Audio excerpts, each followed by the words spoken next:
Imaginez un instant que vous êtes assis au volant d'une voiture.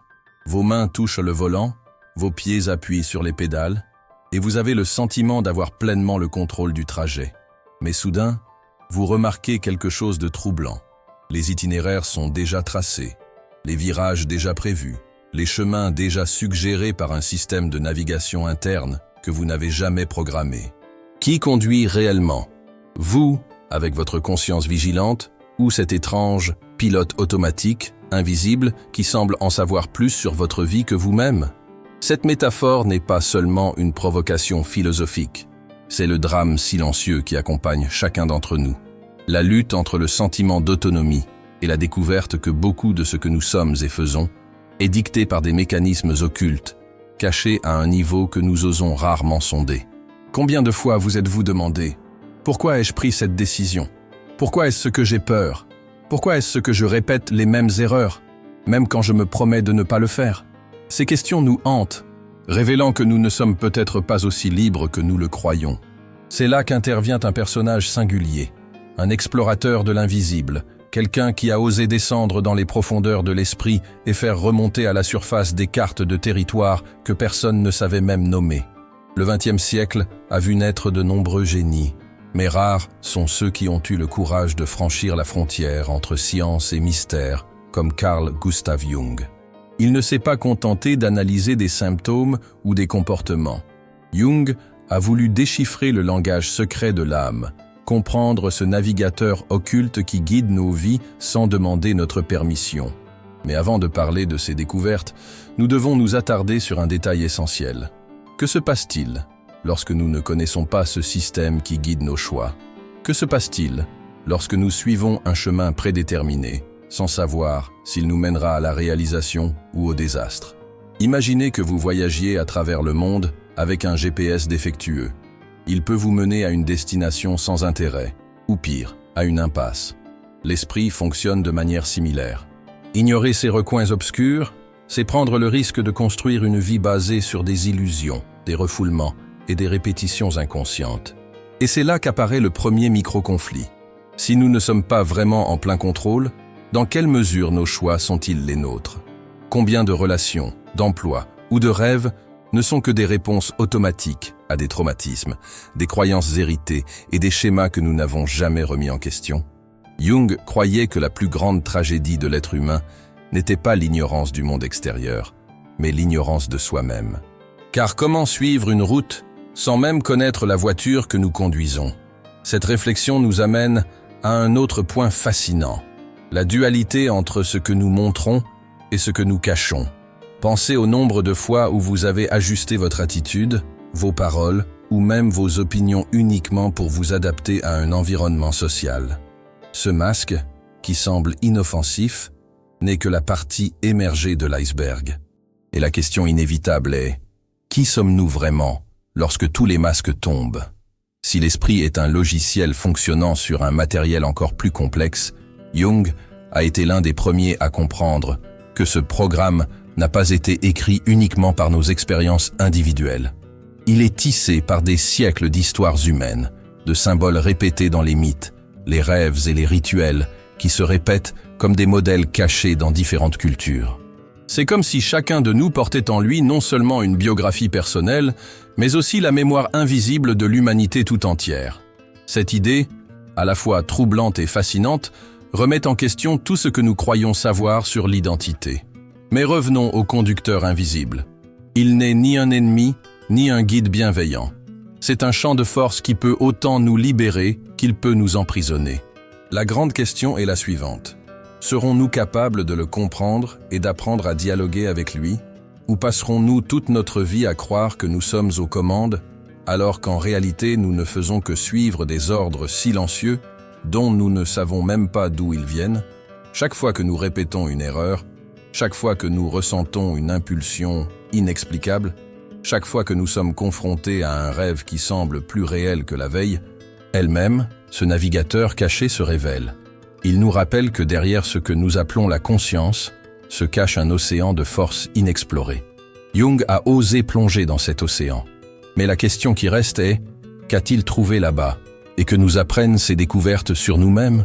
Préparez-vous, Car le voyage qui commence ici n'est pas seulement la biographie d'un homme, c'est une invitation à regarder en face l'abîme que nous portons en nous.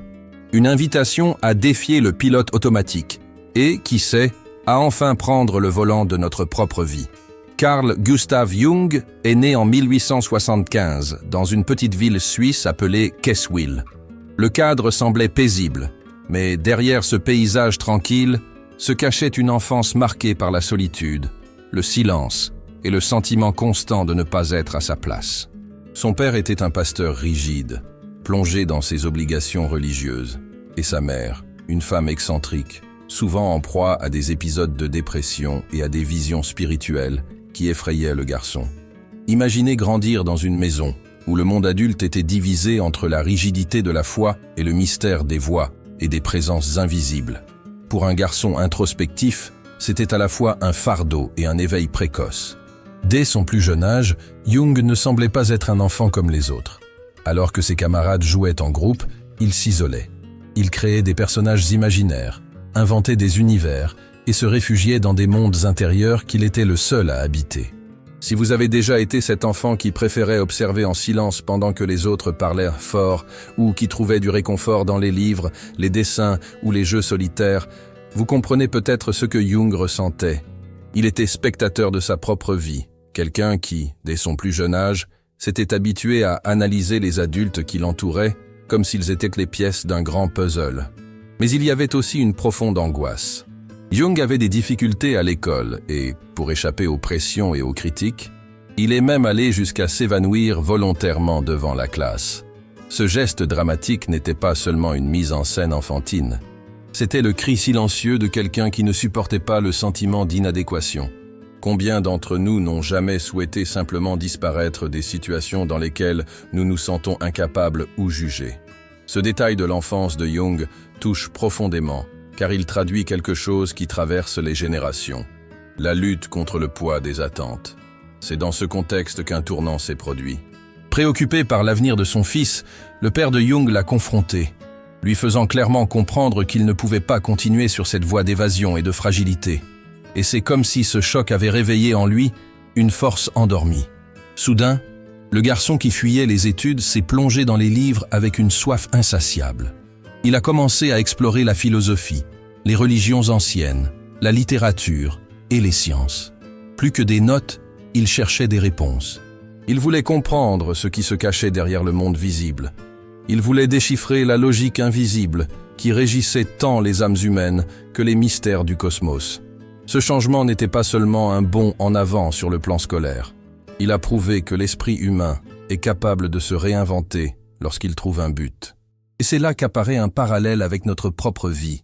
Combien de fois, face à une crise, nous sommes-nous retrouvés obligés de puiser dans des ressources que nous ne savions même pas posséder? Lorsque nous sentons que nous avons atteint nos limites, c'est comme si une force inconnue nous poussait en avant, faisant naître en nous une nouvelle détermination. Jung a suivi cette impulsion et a décidé de ne pas suivre la tradition religieuse de sa famille. Au lieu de prêcher des sermons, il a choisi d'étudier la médecine et de se plonger dans le mystère du corps et de l'esprit. En entrant à l'université de Bâle, puis à Zurich, il a commencé à jeter les bases de ce qui allait devenir l'une des œuvres les plus influentes de la psychologie moderne. Et ici, une réflexion puissante s'impose.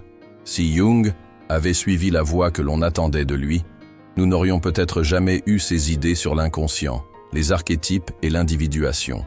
Le monde a beaucoup perdu au cours de l'histoire à cause de personnes qui ont étouffé leur vocation pour répondre à des attentes extérieures. Et vous? Combien de rêves avez-vous abandonnés parce qu'ils vous semblaient peu réalistes? Combien de talents avez-vous mis de côté parce que vous pensiez qu'ils ne correspondaient pas aux attentes de votre famille, de la société ou du marché du travail? L'histoire de Jung nous montre que, souvent, la grandeur ne naît pas du chemin le plus évident, mais du courage d'écouter cette voix intérieure qui insiste pour murmurer, même lorsque tout autour de vous dit le contraire. Après avoir obtenu son diplôme, Jung a commencé à travailler dans des hôpitaux psychiatriques, côtoyant des patients que le monde traitait comme des déchets, des personnes considérées comme folles, isolées, sans valeur. Mais pour lui, chacun de ces patients détenait la clé pour comprendre l'esprit humain. Là où d'autres ne voyaient que des symptômes, Jung voyait des symboles. Là où d'autres diagnostiquaient des maladies, il percevait des récits.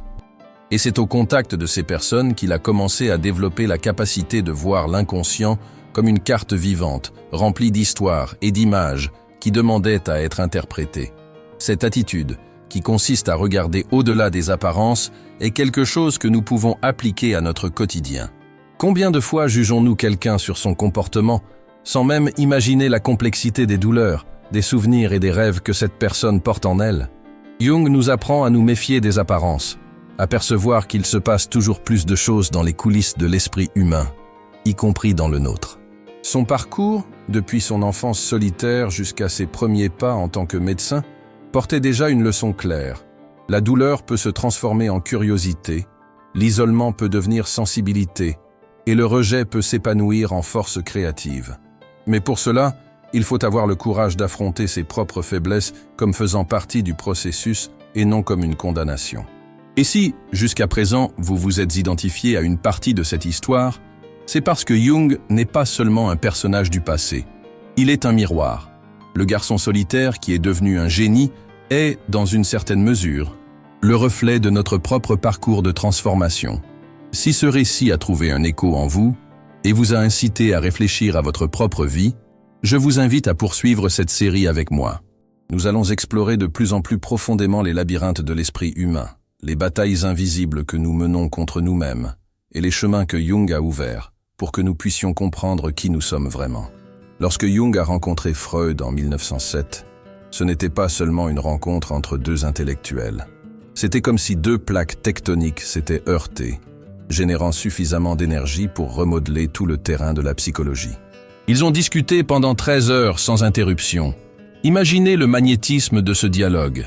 Deux esprits agités, obsédés par le déchiffrage des mystères de l'âme humaine, plongés dans des discussions allant des rêves érotiques aux symboles religieux, de la science au mysticisme.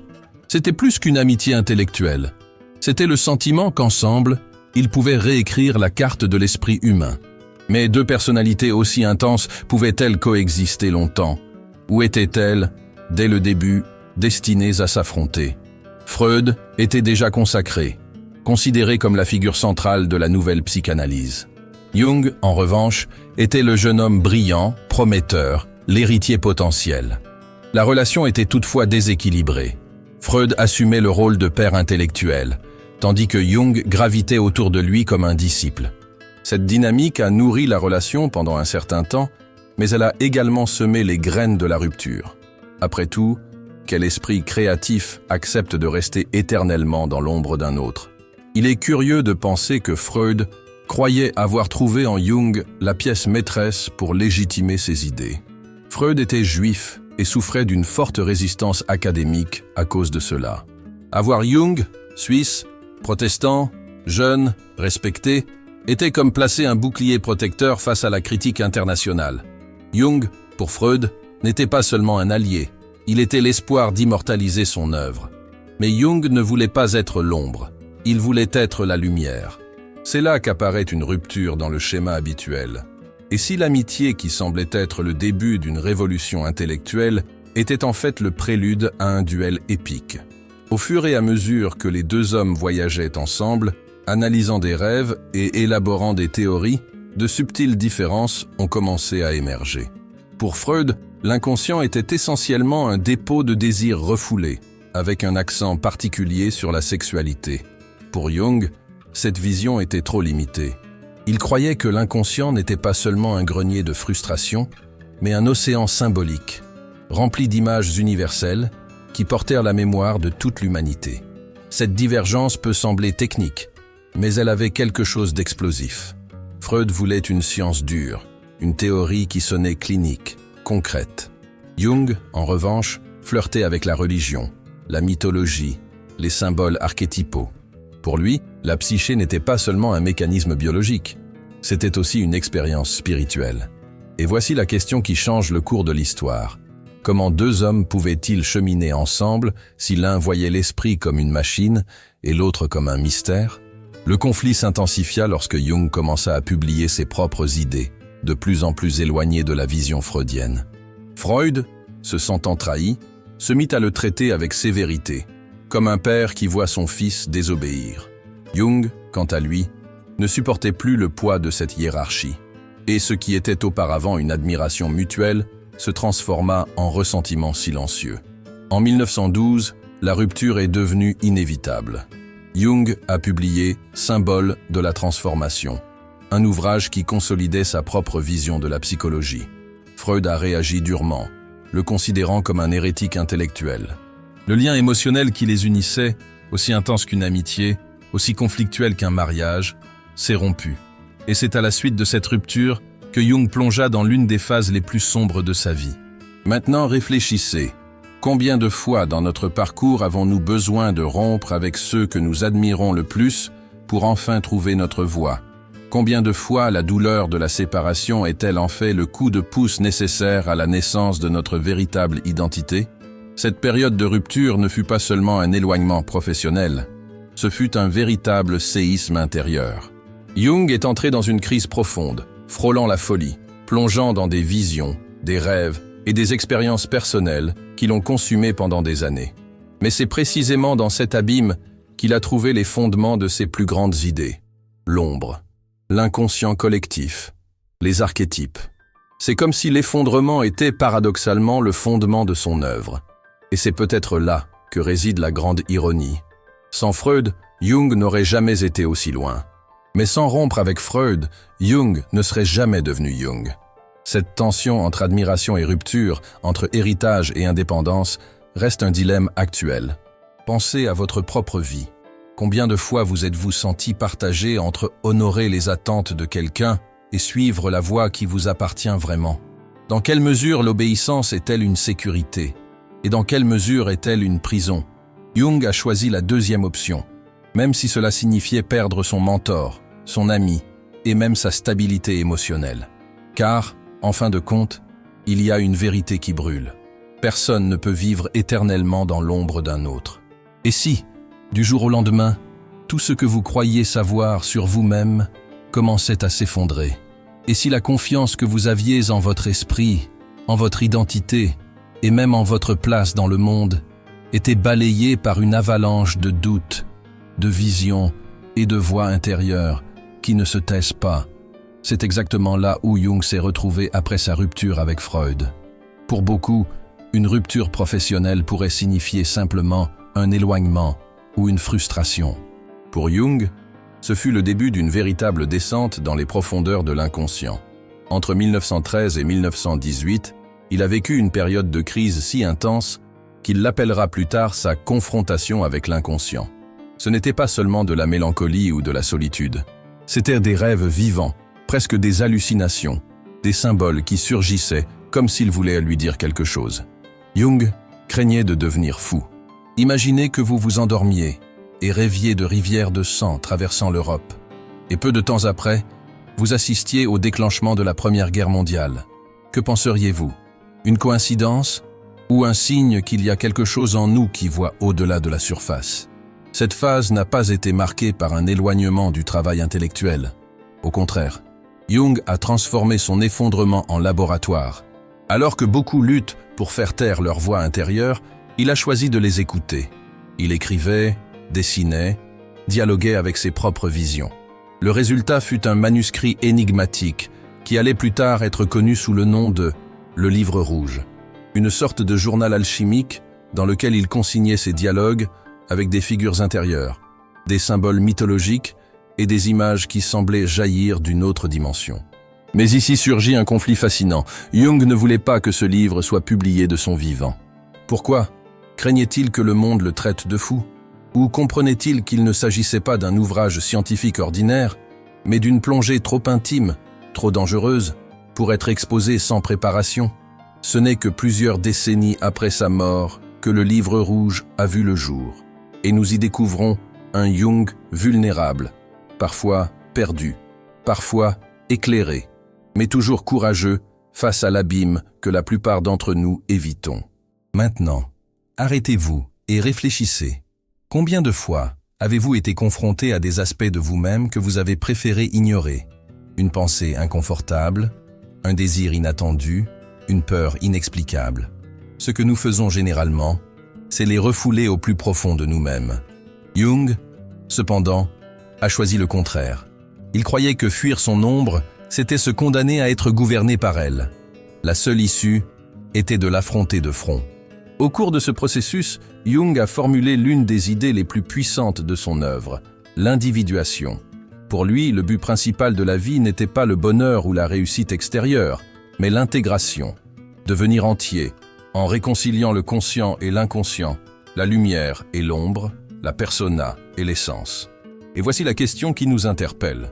Comment pouvons-nous être entiers si nous passons notre vie à jouer des rôles pour plaire aux autres et à cacher ce qui nous effraie le plus en nous-mêmes? Pour expliquer ce cheminement, Jung a élaboré son modèle de la psyché. L'ego au centre de la conscience, la persona comme masque social, l'inconscient personnel contenant ce que nous refoulons, et l'inconscient collectif, ce vaste réservoir de symboles hérités par l'humanité. Cette dernière partie, peut-être la plus intrigante, il la voyait comme une bibliothèque invisible que chaque être humain porte en lui, remplie d'images archétypales, le héros, le sage, la mère, l'ombre, qui façonnent nos histoires sans que nous nous en rendions compte. Et voici un paradoxe. Si ces archétypes sont universels, dans quelle mesure sommes-nous vraiment originaux dans nos choix? Lorsque nous rêvons de persécution, lorsque nous craignons l'obscurité ou que nous sommes enchantés par l'idée du héros sauveur, ne sommes-nous pas simplement en train de répéter des drames que l'humanité entière met en scène depuis des millénaires? Cette réflexion change notre façon de voir le quotidien. Une discussion banale en famille peut révéler la lutte entre les archétypes du pouvoir et de la soumission. Une passion dévorante peut être la répétition inconsciente du mythe de l'âme sœur. Une peur inexplicable peut porter en elle les échos d'histoires bien plus anciennes que notre propre vie. Mais si tout cela est caché dans les profondeurs de l'inconscient, comment y accéder sans devenir fou, comme cela a failli arriver à Jung? Voici son audace. Créer des ponts. Il considérait la thérapie, l'art, les rêves et même les mythes comme des langages qui nous aident à déchiffrer cette bibliothèque cachée. Chaque symbole, chaque ombre, chaque image était une porte vers la connaissance de soi. Et c'est là que surgit la provocation finale de cette partie. S'il existe en vous un océan de symboles hérités, de désirs refoulés et de possibilités non vécues, qu'est-ce que vous ne découvrez pas par peur de plonger? Et pire encore, que se passe-t-il lorsque nous ne plongeons pas?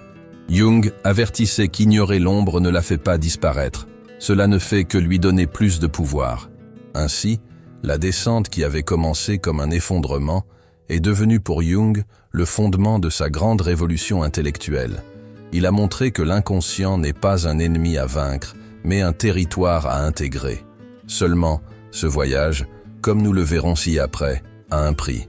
Affronter l'ombre de front. Et si tout ce que vous rejetez le plus chez les autres était en fait le reflet de ce que vous ne supportez pas de voir en vous-même? Cette idée semble inconfortable, presque insupportable. Mais pour Jung, c'est précisément là que commence le voyage le plus difficile de la psyché, la rencontre avec l'ombre. L'ombre n'est pas un méchant extérieur, ni une force maléfique qui envahit l'esprit. Elle fait partie de nous. Ce sont les désirs que nous essayons d'étouffer, les émotions que nous dissimulons, les faiblesses que nous cachons pour maintenir intact notre masque social. Combien de fois avez-vous pensé ou ressenti quelque chose et avez-vous immédiatement essayé de le repousser au fond de votre mémoire, comme si cela n'avait jamais existé? Ce mouvement de répression est naturel, mais il a un prix. Tout ce que nous cachons ne disparaît pas. Cela continue d'agir dans l'ombre, influençant nos décisions, sabotant nos relations, rongeant silencieusement notre authenticité. C'est là qu'apparaît le premier micro-conflit. Si l'ombre est inévitable, que se passe-t-il lorsque nous faisons semblant qu'elle n'existe pas? Jung répondait sans hésiter, elle se venge. Ce qui est refoulé revient, généralement de manière déformée, explosive et imprévisible. C'est l'ami qui parle toujours de paix, mais qui explose de colère. C'est le politicien qui prône l'honnêteté et qui tombe dans la corruption. C'est la personne qui condamne les comportements des autres et qui est ensuite surprise en train de faire la même chose. Ce que nous attaquons le plus à l'extérieur de nous-mêmes révèle souvent ce que nous cachons le plus à l'intérieur de nous-mêmes. Mais Jung ne s'arrêtait pas là. Il comprenait que l'ombre recèle également des potentiels inexploités, des talents étouffés, des désirs créatifs, des forces que nous n'osons jamais assumer. Imaginez combien de compétences restent enfouies parce que notre persona, ce masque social, décide qu'elles ne correspondent pas au rôle que nous jouons. L'ombre n'est pas seulement obscurité, elle est aussi possibilité.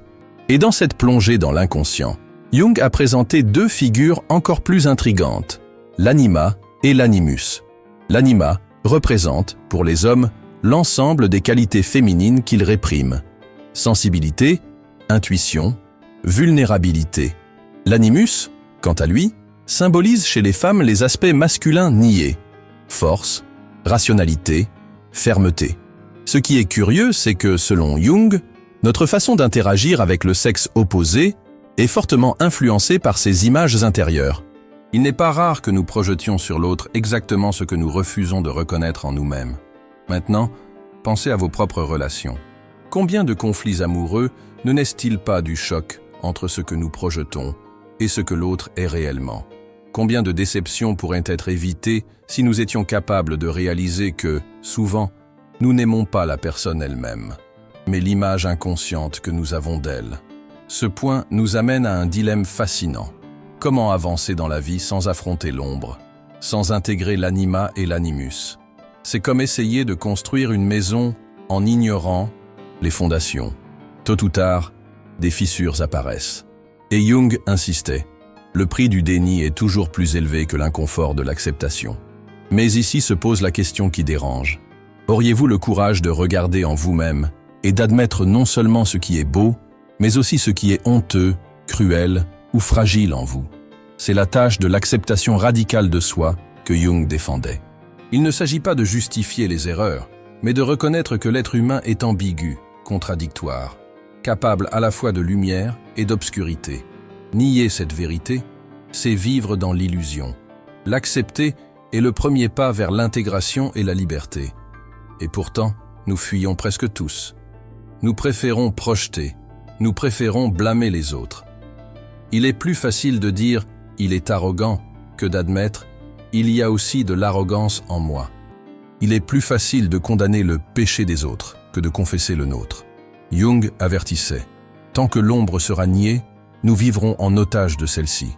Mais si nous avons le courage de l'affronter, elle devient une alliée, une source d'énergie, d'authenticité et de force créative. » C'est peut-être la partie la plus inconfortable de sa théorie, car elle exige quelque chose que peu de gens sont prêts à faire, se regarder sans phare, sans masque, sans justification.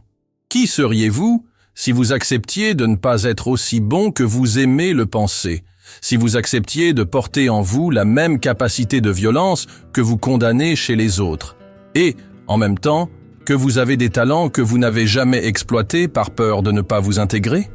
Cette réflexion nous amène à un autre micro-conflit.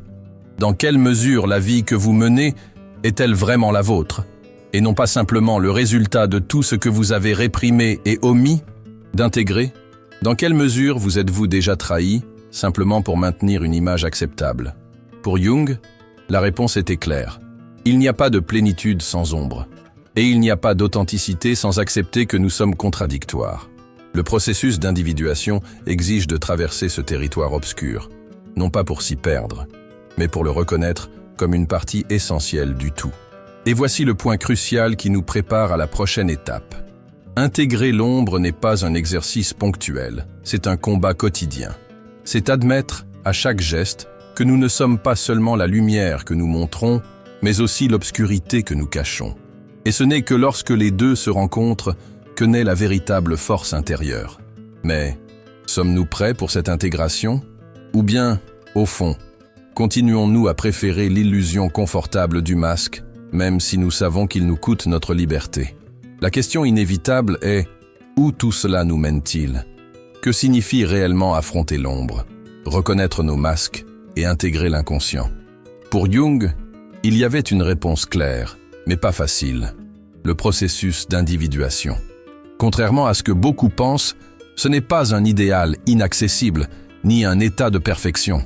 C'est avant tout un chemin, une discipline, un engagement de vie. C'est l'effort continu d'unir en soi la lumière et l'obscurité, la raison et l'instinct, le conscient et l'inconscient. C'est accepter la vérité radicale que nous ne devenons complets que lorsque nous ne rejetons aucune partie de nous-mêmes. Mais comment cela se traduit-il dans la pratique? Pensez à chaque décision, à chaque relation, à chaque moment où vous agissez sans savoir pourquoi. Est-ce votre moi authentique qui choisit? Ou simplement votre persona qui répète des schémas hérités? Combien de rêves avez-vous laissés de côté par peur de paraître inadéquat? Combien de fois vous êtes-vous saboté parce que vous n'avez pas eu le courage d'assumer vos faiblesses? Ces questions ne sont pas rhétoriques, ce sont des invitations. Des invitations à regarder en face ce que vous avez toujours évité. Car s'individualiser, c'est exactement cela. Cesser de fuir soi-même. Ce qui est curieux, c'est que pour Jung, l'individuation ne signifiait pas devenir meilleur aux yeux des autres. Il ne s'agissait pas d'être plus vertueux, plus correct, plus accepté. Au contraire, il s'agissait d'accepter la contradiction de l'humanité elle-même. Il s'agissait de reconnaître qu'en nous coexiste la capacité d'aimer et de haïr, de construire et de détruire, d'être généreux et d'être égoïste. Le choc survient lorsque nous passons notre vie à nier l'une de ses forces et à lui permettre d'agir de manière déguisée. Et c'est là que se produit le revirement. Lorsque nous intégrons cette dualité, lorsque nous nous acceptons dans notre totalité, nous découvrons une liberté qui ne peut jamais être donnée par quelqu'un d'extérieur. Mais cela a un prix. Ce chemin exige du courage. Le courage d'admettre ce qui n'est pas beau en nous. Le courage d'affronter le malaise de voir que nous ne sommes pas ceux que nous croyons être. Et surtout, le courage de prendre le volant de la voiture de la vie au lieu de continuer à être conduit par ce pilote automatique invisible. Combien d'entre nous ont ce courage? Combien d'entre nous sont prêts à payer le prix de l'authenticité? Et c'est là qu'apparaît un micro-conflit essentiel. Si l'individuation est si nécessaire, pourquoi la plupart des gens la fuient-ils? Parce que c'est douloureux. Il est toujours plus confortable de vivre en surface, de croire que nous ne sommes que notre persona, de porter des masques que la société applaudit. Le problème, c'est que cette fuite coûte cher. Anxiété, vide existentiel, relations détruites, sentiment de ne jamais être à la hauteur. Jung nous avertit qu'il n'y a pas de raccourci. Soit nous affrontons le voyage, soit l'ombre nous engloutit sans que nous nous en rendions compte. Cependant, il y a de l'espoir. Chaque fois que vous vous permettez d'être radicalement honnête avec vous-même, vous faites un pas dans cette direction. Chaque fois que vous admettez une faiblesse au lieu de la cacher, vous vous renforcez. Chaque fois que vous acceptez une contradiction au lieu de la nier, vous devenez plus entier. L'individuation n'est pas une destination lointaine, mais un processus quotidien, fait de petits choix, de petites confrontations, de petits éveils. Et au fond, c'est peut-être là le message le plus important de Jung. Nous n'avons pas besoin d'être parfaits, nous avons besoin d'être authentiques. Nous n'avons pas besoin d'être des saints, nous avons besoin d'être complets. Car seule la complétude nous donne la force de relever les défis de la vie sans nous perdre dans des illusions. Maintenant, imaginez l'impact que cela aurait sur votre vie quotidienne. Imaginez ce que ce serait si vous pouviez regarder à l'intérieur de vous-même et voir à la fois votre lumière et votre obscurité sans crainte, sans jugement, avec seulement un désir sincère d'intégration. Comment vos choix changeraient-ils? Comment vos relations changeraient-elles? Comment votre façon d'envisager l'avenir changerait-elle? C'est peut-être précisément dans cet exercice que réside le sens de l'existence. Allumer une lumière au milieu de l'obscurité de l'être, comme l'a écrit Jung. C'est pourquoi, à la fin de cette vidéo, je voudrais vous faire une invitation très personnelle. Si ce contenu vous a fait réfléchir, si à un moment donné vous vous êtes reconnu dans ce récit, ne laissez pas cela mourir ici. Poursuivez le voyage. Abonnez-vous à la chaîne, car ensemble, nous pouvons approfondir encore davantage ces thèmes, en explorant d'autres penseurs, d'autres idées, et surtout, d'autres chemins vers la connaissance de soi. Laissez votre like, non seulement pour soutenir le travail, mais aussi pour que ce message atteigne davantage de personnes qui ont également besoin de cet éveil. Et partagez vos réflexions dans les commentaires. Votre expérience peut être exactement le miroir dont quelqu'un d'autre a besoin pour commencer à regarder à l'intérieur de lui-même. Je tiens à vous remercier profondément de m'avoir accompagné jusqu'ici. Cette vidéo n'est pas seulement un cours sur Jung, mais un voyage qui parle aussi de moi, de vous et de nous tous. Et le plus fascinant, c'est que le voyage ne s'arrête pas ici. Dans le prochain contenu, nous allons plonger encore plus profondément dans d'autres aspects de la psyché humaine, en remettant en question des concepts et en mettant en lumière de nouvelles perspectives qui peuvent transformer la façon dont vous vivez et vous percevez vous-même. Merci beaucoup d'être là. Continuez à me suivre. La prochaine étape du voyage est toute proche et je vous garantis que vous ne voudrez pas la manquer.